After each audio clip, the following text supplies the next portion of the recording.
how do we stay ahead of the bad actors? How can we, to use your words, the best way to predict the future is to invent it, but that requires us to be nimble and flexible, to be quick. You've said that it would be helpful if the government agencies move more quickly to share information. One of the things that we're not really adept at here in the federal government is moving quickly and to share things readily. And so it speaks to the reality of this problem that we are reckoning with, not just here in the Energy Committee, but across all of these committees, whether you're on SASC or you're on Commerce or Homeland. This is impacting all of us. So you have suggested, Mr. Whitehead, that some of the regulations can inhibit the process of invention. We'd like to think that some regulators can actually help incentivize more investment, and I think this is the purpose. I hope this is the purpose of the joint conference that FERC and DOE are going to be hosting, security investments for energy infrastructure. So just a quick conversation this morning with you, Mr. Chairman, Undersecretary, Mr. Whitehead, you want to jump in here in terms of what options are out there to, again, help facilitate this this ability, this innovation, so that we have the investment that will line up behind it, because you can't have one without the other. You want to start off, Mr. Chairman? Thank you for the question, Chairman Murkowski.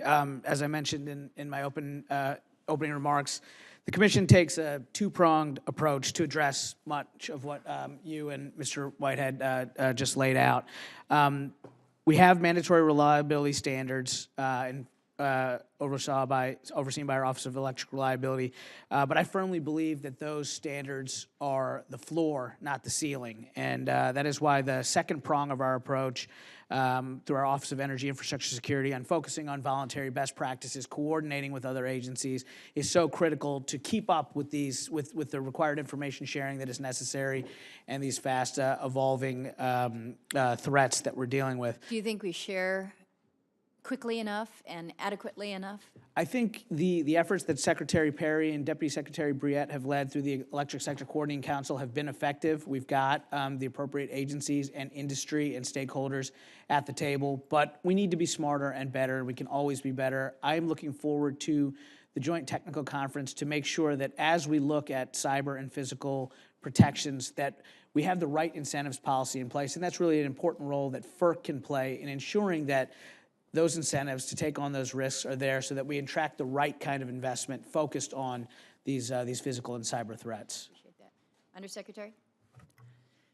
So I'd like to approach it a couple different ways based on what we've talked about to date. So the CSER office is actually looking at this challenge in concurrent paths, not sequential paths. So there are specific things that we have to be able to do in order to respond and understand what's going on. And so I think a lot of that deals with the information sharing. And so it's clear with what Chairman Chatterjee has said and the leadership and the partnership that we have with the EISAC and our Electricity Subcoordinating Council, as well as the Oil and Natural Gas Subcoordinating Council. So a lot of that information is being shared. A specific example I would like to share is that this administration, and we have been very forward-leaning with attribution, and then doing a full multi-pronged approach with indictments as well as sanctions, and then putting context around the information as to what is the threat and then how do you manage that. And then we share it out through the ISACs.